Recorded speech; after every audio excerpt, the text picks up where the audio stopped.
더 이상 짜고 치는 고스톱은 없다. 우리도 대본 없이 토론한다. 지역 대표 스피커 두 분과 함께하는 올해 마지막 YMCA 토론 시간입니다. 오늘도 두 분과 함께하죠.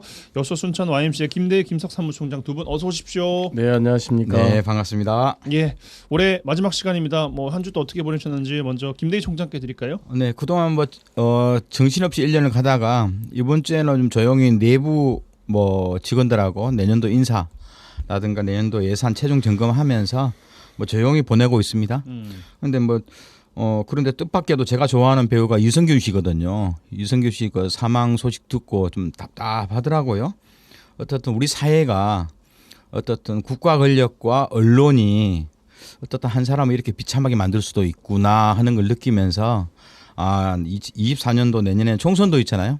여수 YMCA가 전신 바짝 차려야 되겠다 하는 그런 생각으로 연말을 보내고 있습니다. 예, 김석 총장님 안경을 안 쓰셨어요? 제가 좀 눈이 없어서 제대로 안 보입니다. 근데 어제 이제 순천 YMCA 마지막 이사회를 했어요. 저희도 1년 살림 살아보니까 정말 많은 일을 했는데 내년을 이제 계획하면서 YMCA 플랫폼이거든요. 그러니까 그런 가운데서 뭔가 이렇게 우리 김대희 총장님 인사라고 이야기했는데 YMCA 이러저러한 계약을 함께하기 어려운 상황들이 좀 만들어져서 대단히 좀 쓸쓸한 한 해를 보고 준비하고 있는 가운데서 어제 또 우리 이선균 배우의 그 죽음이 굉장히 사람을 고통스럽게 만들더라고요. 뭐랄까 정보를 흘리고 또 그것을 받아쓰기 하고 수없이 많은 검증을 하는 가운데서 검증이 안 됐으면 바로 이렇게 집으로 돌려보내줘야 되는 게 맞는데 거의 이런 사회적 살인이 계속 반복되고 있는 것이 이게 나의 일이 될 수도 있다라고 하면서 굉장히 하루 종일 좀 침통했고 지금도 현재 그런 마음이어서 너무 좀 답답한 지금 연말이다. 과연 나만 이럴까? 이런 생각이 좀 들고 저희 아내는 심지어 연차를 낼 정도로 굉장히 좀 충격에 좀 현재 빠져 있는 사람들을 굉장히 많이 만나고 있습니다. 언론에서 제발 그 더 이상 조리돌림 하지 않았으면 좋겠고요. 우리에게는 배우로 좀 기억되고 있습니다. 경찰이나 검찰에서 마약을 검증하려고 했지만 검증된 바 없기 때문에 배우 이선균으로 좀 기억하고 사회적 살인이 더 이상 있지 않았으면 좋겠다라고 하는 바람을 좀 가지면서 한편으로 노무현 대통령도 좀 생각이 났고 한편으로 또 그 참담한 일을 당했던 그 전 법무부 장관도 좀 생각나고 그래서 너무 좀 괴로운 하루였습니다. 예, 알겠습니다. 어쨌든 주제 이야기를 좀 해야겠습니다. 한 해가 지나갑니다. 빠르게 좀 지나간 것 같은데 청취자분들도 그리고 두 분도 어떻게 느끼고 계신지 모르겠습니다.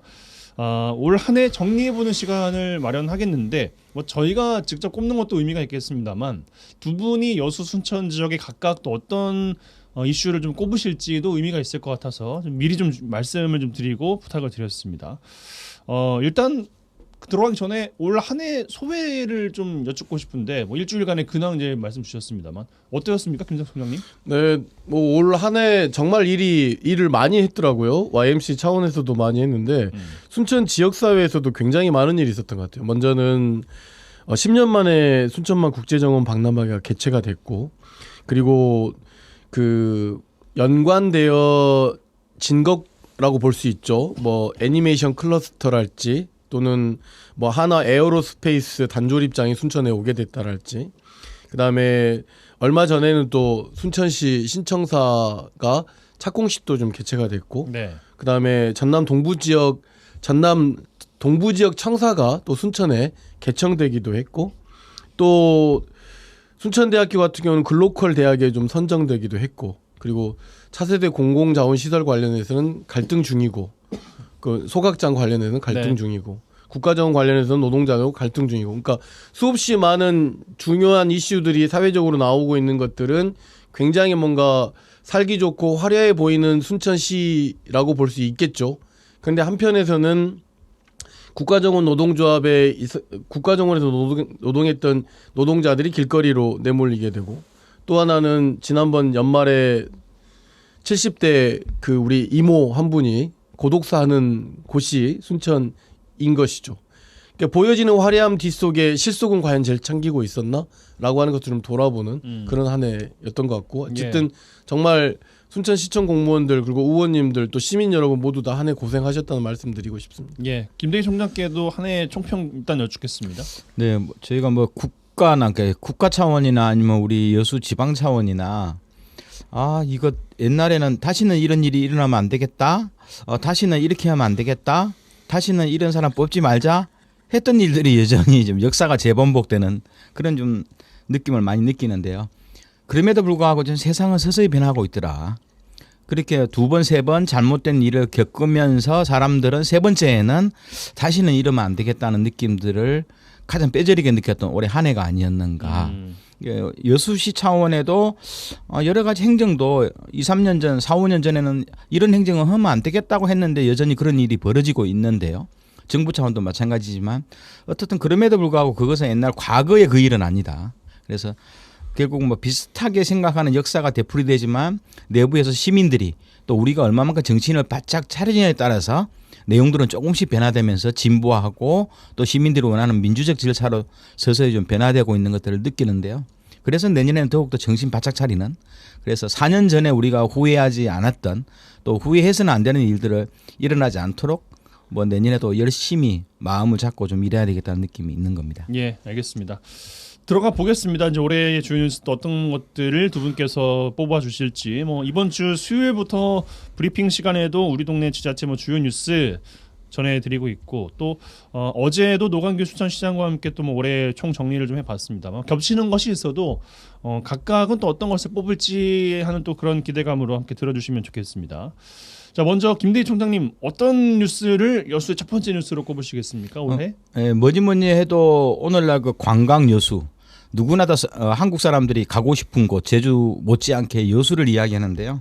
아마 이렇게 여수가 국내외적으로 핫한 도시가 된 이유도 바로 11년 전에 여수 세계 박람회 때문에 그때 왔던 한 900만 명 정도 되는 국내외 관광객들이 여수의 볼거리 먹을거리를 보면서 그 향수를 잊지 못해서 찾아왔는데요.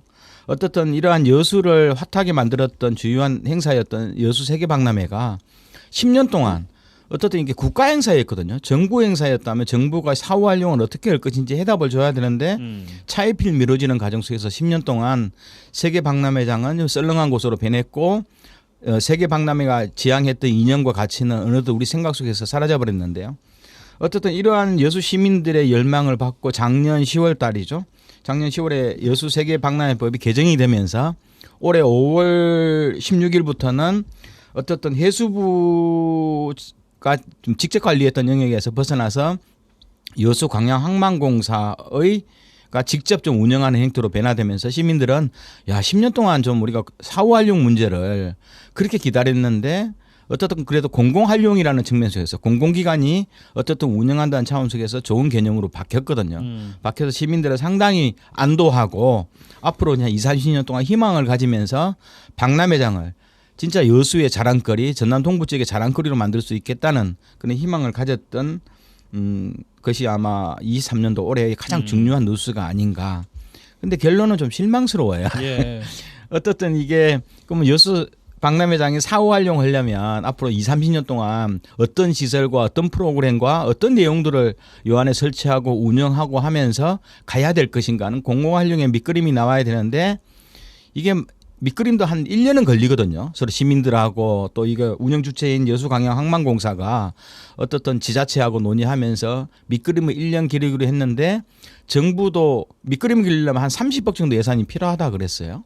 정부가 10억 그리고 항만공사가 10억 나머지 전라남도 여수시가 5억 해서 30억을 내기로 했는데 정부는 나 몰랑 하면서 돈이 없다고 10억은 못 주겠다 해가지고 결국은 항만공사하고 지자체 예산 20억 가지고 이제 마스터 플랜 계획을 내게 되거든요.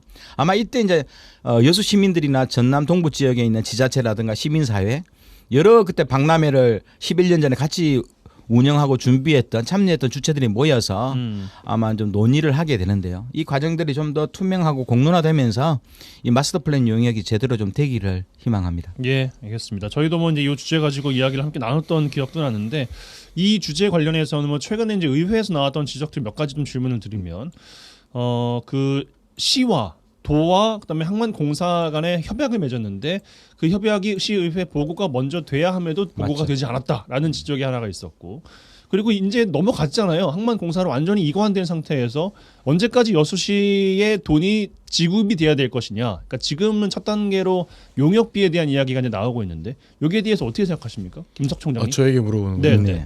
당연히 지급해야죠. 그러니까 권한과 이런 것들이 항만공사로 넘어간 것이고 이것이 단순히 항만공사의 이익이 아니라 여수시에 있는 여수 세계박람회장 사이트에 대한 장기적 발전 계획을 주체를 항만공사로 정한 것이잖아요. 세계박람회를 유치했을 때 여수를 비롯한 전라남도 그리고 기획재정부 관련된 모든 부처에서 모두 힘을 모아서 했던 것처럼 이 박람회장 사후 활용에 대한 것 그리고 이것에 대한 주체가 이미 결정됐다 하더라도 방금 이제 지적하신 것처럼 의회에 보고되지 않은 층 이런 절차들은 문제가 있긴 하겠지만 이 관련돼서 예산을 지원하는 문제는 여수뿐만 아니라 광양, 순천에서도 일정 부분 세계 권역내가 거의 생활권이라고 볼 수 있기 때문에 가능한 부분에 대한 세계 박람회장 투자를 위한 나름대로의 노력들은 해야 되는 것이 알겠습니다. 인지상정인 거. 다만 여기서 이제 걱정스러운 것은 이 논의의 주체가 지방자치적 성격을 가지고 있지 않은 항만공사 그러니까 공기업이 운영하다 보면 이런 말랑말랑하고 이런 것들에 대해서 유혹이 굉장히 뭐랄까 굉장히 터부시할 경향성이 상당히 높죠. 그렇기 때문에 세 곳에 있는 시의회 그리고 전라남도 의회에서는 항만공사가 이런 일들을 시민들과 함께 참여하는지 자치단체와 함께 하는지에 대한 문제들에 대한 모니터와 또는 감시들은 필요하다고 보여집니다. 왜냐하면 이게 여수시의회에서 송하진 의원이 제안했던 것도 일명 좀 이해는 돼요. 왜냐하면 여수항만공사가 공공기관이라지만 그게 10만 평 중에서 재정이 없으면 10,000평, 20,000평을 상업시설로 팔아버릴 수도 있거든요. 이런 유혹이 있어요. 그렇죠. 그런데 이제 물론 이제 여수시가 시의회 예산 동의를 안 받았지만 어떻든 합의를 해 나가면서 시가 좀 관여를 해줘야지. 예. 그게 시가 야 그러면 안 된다. 야 우리도 돈 내고 있지 않냐. 그래서 명분이 이건 되는 거군요. 예, 같이 좀 그렇죠. 논의를 하자. 이런 알겠습니다. 내용이 좀 있는 그래야 거죠. 돈을 내야 감사도 할 수 있고 네네. 자료 요구도 할 수 있고 이런 거기 때문에 그런 것을 해놓지 않으면 장기적으로 놓고 보면 민간 업자에게 넘어갈 수도 있다라고 하는 긴장감을 뭐 그것이 나쁘진 않겠습니다만은 예. 그렇게 될 가능성이 있다라고 하는 것을 좀 잘 특히 여수시 의회에서는 좀 잘 이렇게 모니터해 주셨으면 좋겠습니다. 알겠습니다. 자, 순천으로 가서 또 첫 번째 주요 뉴스 뭘로 꼽으실지 궁금합니다. 네, 이제 뭐 제가 가장 크게 관심을 갖고 있는 것은 주민 권력입니다. 주민자치, 뭐 마을 이런 얘기 되게 많이 하잖아요. 그래서 저에게 물어보셨으니까 저는 순천시 분구 가능성이 가장 그 주요 뉴스 1호로 떠오르습니다. 왜 그러냐면 분구가 된다라고 하는 것은 순천시 국회의원 2명이 생기는 거잖아요. 그럼 국회에 입성하는 순천 시민의 권력이 2명이 생기는 거거든요. 물론 그 사람들이 어떻게 일을 하느냐, 뭐 잘하느냐 못하느냐는 그 차지하더라도 일단 시민 권력이 2개가 생긴다라고 하는 것은 그동안에 부족했던 어떤 부분을 상충해낼 수도 있을 것이다라고 하는 가능성을 열어놓은 것이고 그 순천시가 인구도 줄이지 않고 정원박람회 성공하고 막 이렇게 하면서 만들어왔던 어떤 정치적 성과물이라고도 볼 수 있기 때문에 이 순천시 선거 분구 가능성은 굉장히 좀 우리 지역에도 굉장히 중요한 이슈이다. 그래서 순천 시민들은 어쨌든 그동안에는 한 명을 뽑아야 됐던 국회의원이 아니라 이렇게 그 면접을 보듯이 여러 사람들이 지금 현재 출마 의사를 보여주고 있지만 과연 적합한 인물 또가 누군지 예전에는 특정 정당 또는 뭐 특정한 인물론 중심으로 정치적 결정을 했다라고 한다면 순천 지역사회 발전과 국회의원의 역할이라고 하는 것에 대해서 굉장히 좀 제 생각입니다만 섬세하게 들여다볼 유권자들의 선택폭이 넓어진 것이 가장 큰 주요한 뉴스가 아닌가라고 생각합니다. 뭐 아직 국회 정개특위라는 이제 절차가 남아 있습니다만 그렇죠. 네, 네. 어떻게 그렇지만 전망하세요? 쉽지는 않을 거라고 보여지고요. 일단은 민주당에서 전남 호남 권역에서 의석수가 줄어드는 문제에 대해서 굉장히 민감하게 반응하고 있기 때문에 특히나 여기 동쪽 지역에서는 환영할 만한 일이지만 전라남도 서쪽 지역에서는 좀 굉장히 좀 불쾌한 일로 받아들이고 있기 때문에 쉽지 않을 거라고 보여집니다만은 다만 정상적으로 본다라고 한다면 이 순천 분구 가능성은 여전히 있다라고 좀 볼 수 있는 것이죠. 네. 김대희- 그리고 그렇게 됐으면 좋겠습니다. 김대희 총장님 네. 어떻게 전망하십니까? 제가 보기에는 어떻든 국회 통과가 상당히 어려울 거다. 된다고 해요, 그냥. 네? 현실적으로 이건 국민의힘과 이번 4월 총선을 우리라도 좀 내다보고 된다고 좀 있는데요. 이야기해 봅시다. 네. 저는 굉장히 좋아요. 왜냐면 전라남도가 국회의원이 그럼 10명인데 그럼 앞으로 만약 이렇게 된다고 선관위안이 된다면 동부권 지역은 총 6명 정도가 돼요. 그리고 서부권은 2명, 중부권 2명에서 총 10명이 만들어지면 동부권이 60%를 가져가는 거거든요. 그 말은 뭐냐면 동부권이 앞으로 전라남도 정치적 책임을 좀 져야 된다. 그러면 뭐냐 하면 도지사 선거라든가 아니면 동부 지역의 중요한 발전들, 동부청사 활용 문제, 그리고 어카디아 유치 문제, 지역의 또 산업 경제 문제, 일자리 문제, 여기에 좀 더 동부 지역에 있는 국회의원들이 책임감을 가지고 전남 도정에 깊이 있는 관심과 정치적 견해를 가지면서 어떻든 인구가 60% 몰려 있잖아요. 좁은 지역에. 여기서 결국 정치적 힘들은 전라남도의 정치적 힘은 좀 동부권 지역이 가질 수 있도록 좀 서로 협의하고 협력하는 정신이 필요하지. 6명을 했는데 각자 따로 놀아버리면 올해처럼 각자 따로 놀아버리면 이건 아이고 차라리 그냥 6명보다는 4명이 낫다 하는 말이 또 들릴 수도 있는 거거든요. 예, 참. 근데 선관위 안을 두고 말씀 주신 것처럼 각 정당에서도 해석이 다르고 뭐 지역에서도 동부 서부가 다르고 말이죠.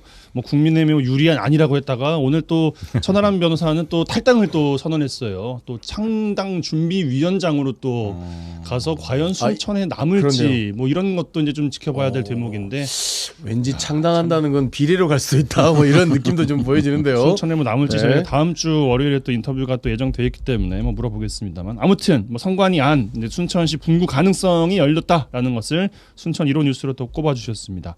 자 다시 여수로 가죠. 김대희 총장님 어떤 뉴스 두 번째 꼽아주시겠습니까? 아무리 봐도 어떻든 2026년도 여수 세계선 박람회가 정부 인정을 받고요. 공인을 받으면서 어떻든 중요한 국제적 행사로 가는데 물론 이것은 그동안에 뭐 정은 박람회나 이 여수 이제 선 박람회 26년도 있는 것은 BI 공인 박람회가 아니거든요.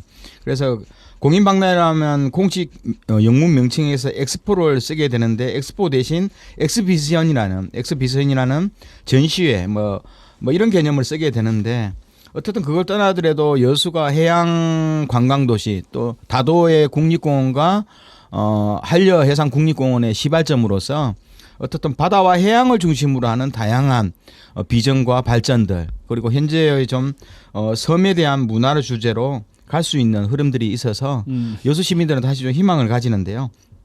이게 애초 계획하고 많이 좀 달라졌어요.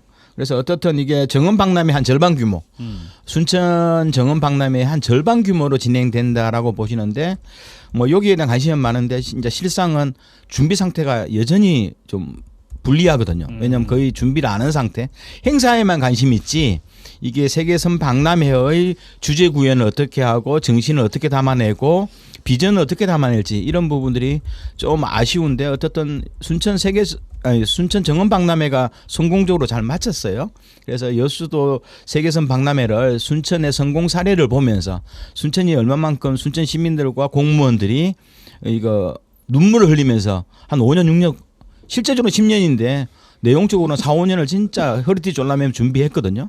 이런 내용을 잘 좀 성과들을 잘 분석해서 선박람회가 앞으로 뭐 한 3년 정도 기간들이 뭐 끝날 때까지 걸리는데 앞으로 2년 동안 굉장히 중요합니다. 그래서 순천의 성공 사례를 바탕으로 여수도 실패한 행사하면 안 되잖아요. 그리고 행사가 아니라 향후 20년, 30년 여수가 섬에 대한 문제, 해양을 중심으로 어떤 정치적 비전들, 정책적 비전을 가질 때 중요한 좀 내용이 되기 때문에 이것을 잘 준비 좀 했으면 좋겠다. 예. 그런 생각이 듭니다. 아니 그 뭐 이렇게 공무원들만 노력한 건 아니고 순천 세계박람 아니 정원 박람회는 순천 시민들 모두가 사돈의 8촌에까지 다 연락을 해서 이건 사실입니다. 시민들이 성공시킨 행사예요. 누군가가 해놓은 게 아니고, 그러니까 그런 경험들이 있기 때문에 뭔가 이게 좀 만만치 않은 일이었었거든요. 그러니까 단순하게 기획하는 사람 따로 진짜로 똘똘 뭉쳐야 되는 상황인 거고. 알겠습니다. 예, 하여튼 예. 그렇습니다. 저희가 시간이 좀 많이 지나서 빨리빨리 좀 진행을 해야 될 것 예, 같아요. 자, 김석 총장께서도 두 번째 뉴스 꼽아주실까요, 순천? 네, 일단 뭐 그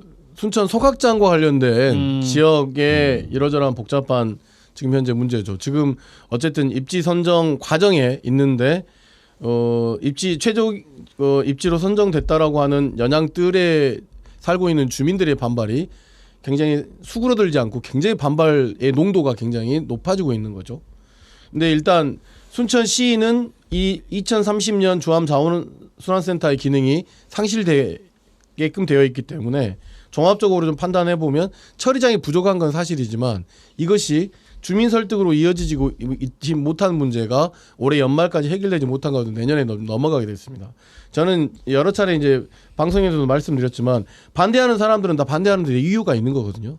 여기서 이제 중요한 것은 순천시가 이것을 추진해야 되는 이유를 좀 더 명확하게 설명을 해야 되는 건데 예를 들면 차세대 공공 자원화 시설이랄지 이렇게 이미 소각장을 명명지어서 추진하는 것보다 이게 왜 우리에게 필요한 것인지에 대한 주민 설득의 과정이 꼭 반드시 2024년에는 반드시 좀 있는 가운데서 뭔가 좀 잠정적으로 주민들의 의견도 좀 수렴되고 뭐 이런 것들이 좀 종합적으로 좀 해결될 수 있기를 좀 바라는 마음을 갖고 있습니다. 예. 그러기 위해서는 이 모든 내용들과 관련된 공론의 장이 저는 좀 필요하다고 생각합니다. 글쎄요. 뭐 어제 노광규 시장과 인터뷰 나눴을 때 뭐 반대 측의 격한 움직임에 대한 강한 우려를 이제 주로 표명을 하시던데 새해엔 뭐가 좀 달라질지는 잘 모르겠습니다. 근데 반대하는 사람들은 분명히 반대하는 이유가 있는 것이고 또 예. 입지 선정이 되고 나면 그 동안에도 뭐 그런 과거 선례가 있었는데 그때보다는 조금 이 담장을 넘어서서 반대의 목소리가 커져지고 있는 문제에 대해서 우리 행정을 하시는 분들께서 좀 유념하면서 조금 조심스럽게 시민과 만나는 행정을 좀 이렇게 대폭 늘릴 필요가 있다. 그래서 네. 그런 자리에 좀 필요하다고 하면 저도 뭐 쓰임 받을 수 있으면 좋겠다. 뭐 이런 생각을 갖고 있습니다. 알겠습니다. 기대를 걸어보죠. 자, 세 번째 뉴스만을 남겨두고 있습니다. 김대희 총장님 어떤 뉴스 꼽으시겠습니까? 현재도 뭐 진행되고 있는 과정이죠. 아마 여수 같은 경우는 올 한해 공공의료 확충자원에 이제 의과대학 문제뿐만 아니라 지금 이제 상급 대학병원 요구가 여수가 굉장히 좀 심했어요. 왜냐하면 순천 못 찾기 좋은 것이 뭐냐면 여수가 어떻든 양쪽에 강주하고 진주의 대학병원 상급적인 대학병원이 있는데요. 진주와 광주에 하순도 마찬가지죠. 근데 여수는 전부 다 1시간 반 거리예요. 그러니까 순천보다 더 불리한 상황이라서 특히 그 긴급 중증 환자들 뭐 1시간 이내, 2시간 안에 치료하지 않으면 생명이 위협한 중증 환자들이나 여러 가지 응급 처치를 받아야 할 분들이 거의 다 강주 아니면 진주로 가거든요. 그런 상황에서 여수 시민들은 어떻든 생명과 관련된 이 보건의료 정책에 있어서 아마 좀 정부 차원의 관심을 촉구해달라는 측면에서 의과대학 문제라든가 대학병원 설치 문제에 1년 동안 여수 시민들이 굉장히 마음을 모았던 시기였고요. 그래서 이것은 아마 23년도 주요한 화두가 될 것 같아요. 그래서 왜냐하면 사실상 이것 때문에 SRT 새롭게 여수에서 수서가는 전라선 노선이 만들어지면서 그 이용객들의 60%가 강남 지역에 있는 대학 그 상급 종합병원 가려고 다 줄 서 있는 사람들이거든요. 이것만 보더라도 여수가 그만큼 열악한 의료 환경은 열악한 지역이기 때문에 어쨌든 동부권 지역의 공공의료 의과대학 문제건하고 대학병원 설립건에 대해서 여수 시민들도 순천 사람들은 못지않게 좀 관심이 많다. 이런 이야기를 하고 있습니다. 뭐 내년에도 그 이야기가 그때로 좀 전해질 것 같습니다. 자, 김석 총장님 마지막으로 꼽아주실까요? 순천 세 번째 뉴스. 네, 좀 의아스러운 뉴스일 수도 있는데 김건희 여사의 순천 방문을 저는 뽑았습니다. 두 번이다, 두 번. 다름이 아니라 그 정원박람회장 개회식 이후에도 다녀와서 다 아래장에 좋은 일들이 있었어요. 네, 그러니까요. 예. 그런 일들이 좀 생김으로 인해서 이 비정상적으로 정부가 운영되고 특히나 호남 지역에서는 정부하고의 연결선들이 없는 가운데서 유독 순천에 이런 다양하고 좋은 일들이 생기다 보니 이런 곳에 혹시 의존하고 있지는 않은가라고 하는 생각도 있고 실제 공공연하게 그런 이야기들이 되고 있는 것 같아요. 미안하지만 비정상적 정부일 때 가능한 일들이 항상 정상적이라고 보기는 어렵잖아요. 물론 득을 얻는 것은 굉장히 중요한 행정력이라고 볼 수 있긴 하겠지만 이 문제도 좀 더 좀 면밀하게 좀 들여다 볼 필요가 있을 거라고 보여요. 반면에 뭐 애니메이션 클러스터 사업이랄지 기타 뭐 경전선 관련된 우회 사업이랄지 이런 것들을 누군가에 의존해서 진행됐다라고 판단하지 마시고 시민의 힘으로 이런 일을 이뤄냈다라고 하는 것들을 좀 결과적으로 함께 좀 얻었으면 좋겠어요. 그래서 굉장히 좀 이례적으로 세 번째 뉴스를 김건희 여사의 순천 아래창 방문으로 꼽았고 그러면서 연결해서 연결이 한 게 아니라 좀 중요한 뉴스를 하나 더 말씀드리면 순천대학교 글로컬 대학으로 선정된 것이 굉장히 좀 중요한 이 지역에서는 중요한 뉴스가 되지 않아요. 전남대학교도 떨어졌는데 전남대도 선정되지 않았는데 순천대학이 됐다라고 하는 것은 굉장히 중요한 의미이기 때문에 순천 여수 광양 모든 자치단체와 그다음에 순천대학교가 똘똘 뭉쳐가지고 진짜 중심대학으로 만들기 위한 나름의 노력을 좀 해야 된다라고 말씀을 드리고 싶습니다. 네, 뭐 시민의 힘으로 유치한 것도 좋지만 물 들어올 때 순천시 열심히 놓줘야 되는 거 아니에요? 그 물이 좀 비정상적인 물이잖아요. 예, 예. 어쨌든 줘야 되는 거 부러움을 아니에요? 사고 있긴 하는 것 같긴 합니다. 예. 예. 알겠습니다. 요 정도로 정리를 다 해봤습니다. 이제 올해 거의 마무리를 이제 해가는 시점에서 이제 내년에도 또 뵐 텐데 올해 마지막 인사를 좀 청취자분들께 주시면 좋겠습니다. 먼저 김대희 총장님. 네, 그 청취자 여러분들 24년도 새해 복 많이 받으시고요. 연말에 저도 아직 못 봤는데요. 연말에 자녀들하고 서울의 봄 꼭 봤으면 좋겠습니다. 현재 지금 1,100만 명? 내년 3월까지 한 2천만 명을 찍어야 되지 않나 좀 생각을 하는 거고요. 2천만 명.